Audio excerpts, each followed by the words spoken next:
இப்போ நான் இந்த ரிலீஸ் மேட்டருக்கு வரேன். விஜய் சாரோட படம் ஜனநாயகன் வந்து லாஸ்ட் ஃபிலிம்னு சொல்கிறாங்க. சிலருக்கு வன்மம், சிலருக்கு வியாபாரம், ஃபேமிலி ஏற்றுற அளவுக்கும் வந்து நின்றுச்சு. பராசக்தி பேரே ரொம்ப பவர்ஃபுல்லான பேர். இந்த பேர் எவ்வளோ பவர்ஃபுல்லாக இருக்கோ அவ்வளோ பவர்ஃபுல்லான படம் இந்த படம் பராசக்தி. இப்போ நான் இந்த ரிலீஸ் மேட்டருக்கு வரேன். ஃபஸ்ட்டு ஆரம்பிக்கும் போது ஆகாஷ் சொன்னது வந்து நம்ம தீபாவளிக்கு கொண்டு வரலாம், இல்லை அக்டோபர் கொண்டு வரலாமான்னு ஃபஸ்ட்டு டிஸ்கஸ் பண்ணோம்.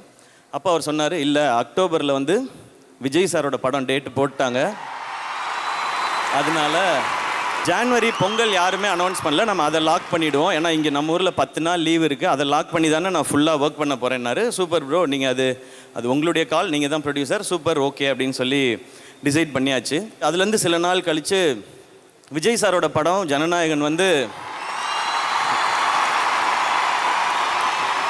டேட் வந்து பொங்கலுக்கு வருதுன்னு சொல்லி ஒரு அனௌன்ஸ்மெண்ட் வந்துச்சு. நான் உடனே ஐயோ இது பொங்கலுக்கு வருது அப்படின்னு சொல்லிட்டு நான் டக்குன்னு ஆகாஷ் ப்ரோ கால் அடித்தேன். ப்ரோ இந்த மாதிரி அனௌன்ஸ்மெண்ட் பார்த்தீங்களா? ஆமாண்ணே, அவங்க வந்து சேஞ்ச் பண்ணியிருக்காங்க அப்படின்னு சொன்னாங்க.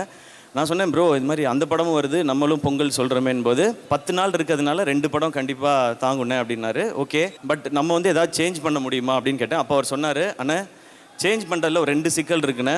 ஒன்று, நம்ம எல்லா இன்வெஸ்டர்ஸ் இது சுற்றி இருக்க பிஸ்னஸ் எல்லாமே ஜான்வரின்னு சொல்லி தான் நம்ம வந்து இது எல்லாத்தையுமே பேசி பண்ணியிருக்கோண்ணே. இன்னொன்று, அதுக்கப்புறம் தள்ளினா ஏப்ரல் மேலே தானே பண்ணணும், அந்த டைம் எலெக்ஷன்ஸ் இருக்குண்ணே, அப்போ இது வேணாண்ணே, நமக்கு வேறு வழி இல்லைண்ணே, இந்த டைம் தான் பண்ணணும்னு சொன்னார். சரி ஓகே, இதை நான் கேட்டுட்டேன். ஓகே ப்ரோ, ஏன்னா அது கரெக்டான இதாகவும் இருந்துச்சு.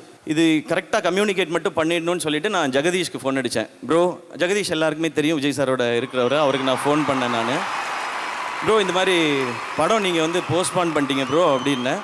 ஆமாம் ப்ரோ, அது வந்து இந்த டிஜிட்டல் பிஸ்னஸ் நிறையா ரீசன்ஸ் இருந்தது, அதனால போஸ்ட்பான் பண்ணிட்டோம் அப்படின்னாரு. ப்ரோ நம்ம படம் அப்போ அனௌன்ஸ் பண்ணியிருந்தோமே ப்ரோன்னு அவரு சொன்னார், ப்ரோ 2 படம் வரலாம் ப்ரோ, 10 days லீவ் இருக்குல்லனாரு. ப்ரோ 2 படம் வர்றது பிரச்சனை இல்லை ப்ரோ, சாரோட லாஸ்ட் ஃபிலிம்னு சொல்கிறாங்க, அதனால தான் ப்ரோ எனக்கு வந்து அது வரியாக இருக்குன்னு, அதனால தான் யோசிச்சுட்ருக்கேன்னு. அப்போ ஜெகதீஷ் சொன்னார், ப்ரோ அதெல்லாம் ஒன்றும் பிரச்சனை இல்லை ப்ரோ, நம்ம 2 படமும் சூப்பராக இருக்கும் அப்படின்னாரு. இல்லை ப்ரோ, இது நீங்கள் நல்லா புரிஞ்சுக்குங்க, லாஸ்ட் ஃபிலிம்னால சார்கிட்ட என்ன செனாரியோங்கிறத கரெக்டாக இன்ஃபார்ம் பண்ணிவிடுங்க, இல்லைனா நடுவில் யாராவது சிலர் காமெடி பண்ணிகிட்டு இருப்பாங்க தேவையில்லாமல், அதனால நீங்கள் சொல்லிவிடுங்க அப்படின்னு சொன்னேன். கரெக்டாக ஒரு 10 minutes கழிச்சு அடித்தார். ப்ரோ சார்கிட்ட எல்லாமே நான் டீட்டெயிலாக சொல்லிட்டேன், எல்லாம் ஓகே, ஆல் ஓகே, சார் உங்களுக்கு விஷயம் சொல்ல சொன்னார், நம்ம சூப்பராக பண்ணிடலாம், 2 படமும் சிறப்பாக இருக்கும் அப்படின்னு சொன்னார்.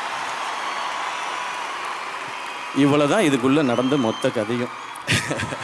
இதை வந்து டோட்டலாக மாற்றி வேறு மாதிரி பேசும்போது அது நம்ம என்ன பண்ண முடியும்? சிலருக்கு வன்மம், சிலருக்கு வியாபாரம், சரி அவங்கள டிஸ்டர்ப் பண்ணாமல் நம்ம விட்டுருவோம் அப்படின்ட்டு நமக்கு தெரியும்ல நம்ம என்ன ரெஸ்பெக்ட், என்ன ஈக்குவேஷன் வச்சுருக்கோம். இப்போ சிச்சுவேஷன் சோஷியல் மீடியா ஃபுல்லாக பயங்கரமான அட்டாக், ஒரு பெய்டு சைபர் அட்டாக், ஒரு அஜெண்டா ஃபிக்ஸ் பண்ணி எதையாவது ஒன்று சொல்லிக்கிட்டே இருக்குது. அது இந்த முறை கொஞ்சம் எக்ஸ்ட்ரா போய் ஃபேமிலி ஏற்றுற அளவுக்கும் வந்து நின்றுச்சு.